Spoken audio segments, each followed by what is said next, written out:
Film की शुरुआत में सैम और उसके परिवार को दिखाया जाता है। सैम के पिता ने सैम से एक अच्छी नौकरी करने के लिए कहा, लेकिन सैम नौकरी करना नहीं चाहता था। सैम एक फोटोग्राफर था, उसे फोटो खींचने का काफी शौक था। सैम और उसका दोस्त ड्रेक एक होटल में नौकरी करते थे।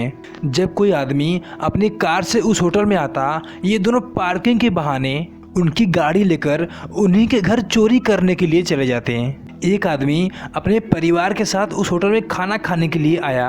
उनका स्वागत करने के लिए ड्रेक और सैम उस गेट के बाहर पहले से ही खड़े रहते थे।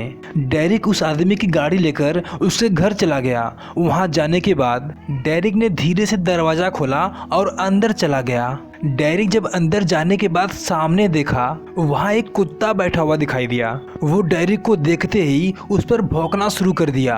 डेरिक उसे देखते ही वहाँ से भागने लगा। वो तो डेरिक की किस्मत अच्छी थी कि वहाँ से भाग निकला। अगले दिन भी वो दोनों गेट के बाहर खड़े थे।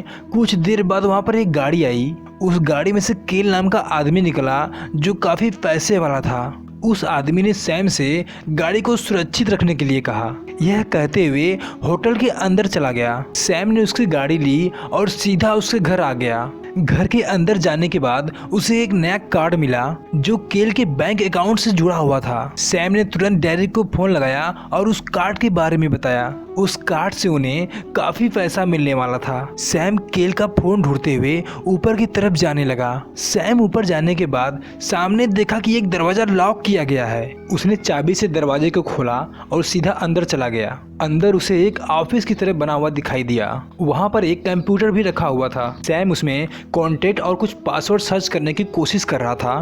बगल में उसे एक चेकबुक रखा हुआ दिखाई दिया। उसने सोचा एक फोटो क्लिक कर लिया जाए।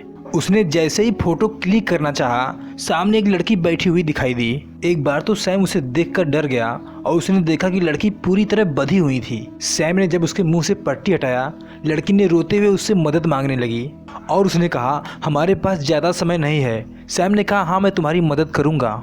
उधर ड्रेक के पास केल आ गया और अपनी गाड़ी के बारे में पूछने लगा। डेरिक ने सैम को तुरंत कॉल किया और गाड़ी लाने के लिए कहा। सैम ने उसे जल्दी से खोलना चाहा, लेकिन वो चैन से बंधी हुई थी। सैम ने उस लड़की सैबिन से कहा, नीचे कुछ औजार पड़े हैं, मैं उसे लेकर आता हूँ। सैबिन ने उसे कहा, ठीक है, वो पट्टी मेरे मुंह पर फिर से लगा दो, क्योंकि सामने कैमरा लगा हुआ था, उसमें वो देख सकता है। सैम उसे दिलासा दिलाते हुए नीचे चला गया। इधर केल की गाड़ी लेट होने पर उसने मोबाइल में चेक करना शुरू कर दिया। सैम नीचे एक औजार लिया और एक रूम के अंदर चला गया।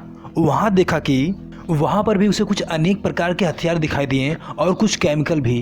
केल अपने फोन में सैबिन को देख रहा था। उसे कुछ शक भी होने लगा था। इधर सैम दरवाजे के पास आया तो देखा कि रूम की लाइट अपने आप जल रही है। सैम उस लाइट को देखकर डर गया और वहां से भाग निकला। उसने सीधा गाड़ी केल के पास ले आया और काफी घबराया हुआ भी था। केल ने तुरंत गाड़ी लिया और वहां से चला गया। सैम ने सारी बातें ड्रेक को बताई। उसने कहा उस लड़की को उसने जानवर की तरह बांध रखा है। उसका फोटो भी खींचा हुआ था। उसने ड्रेक को दिखाया। इधर केल जब घर के अंदर गया, वो इधर उधर देखने लगा। जब अपने फोन को देखा, उसमें कुछ नंबर डायल किए गए थे। नंबर को देखते ही उसका शक यकीन में बदल गया।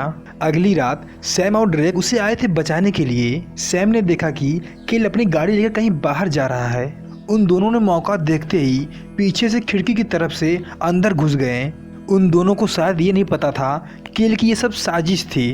केल कुछ दूर जाने के बाद उसने पुलिस को इन्फॉर्म कर दिया। वो दोनों जब रूम के अंदर गए तो देखा कि वहाँ पे रूम पूरी तरह बदल चुका था।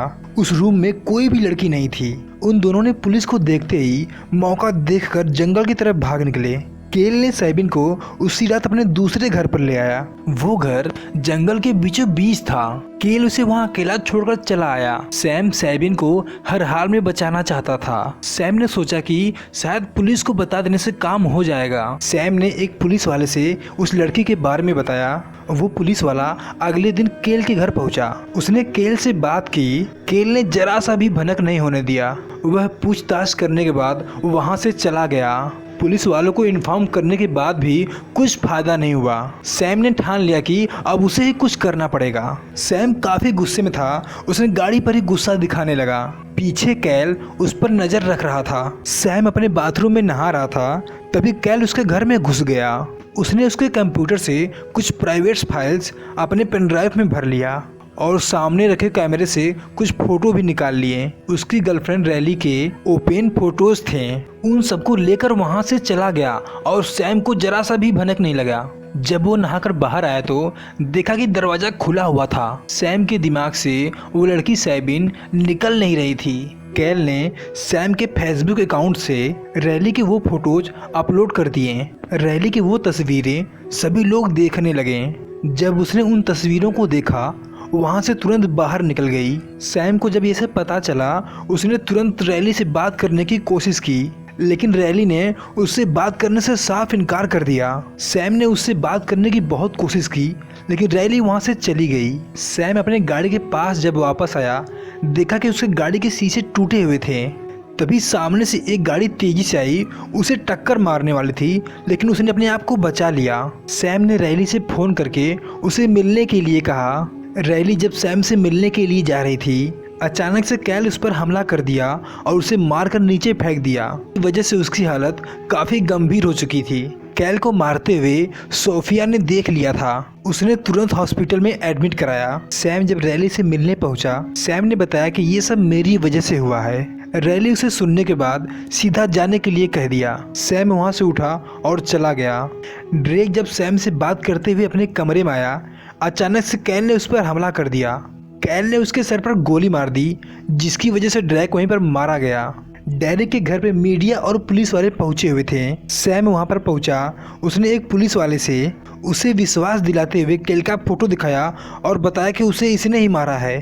सैम दूसरे दिन सैबिन का लोकेशन निकालने के लिए कैल के घर पहुंचा। सैम ने इधर उधर खोजने की बहुत कोशिश की, लेकिन कहीं कुछ नहीं मिला।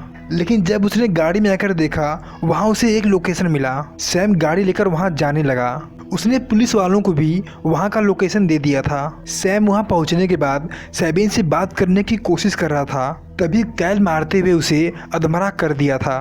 कैल ने बंदूक का निशाना सैबिन पर लगाया हुआ था। सामने से देखता रहा लेकिन कुछ नहीं कर पा रहा था।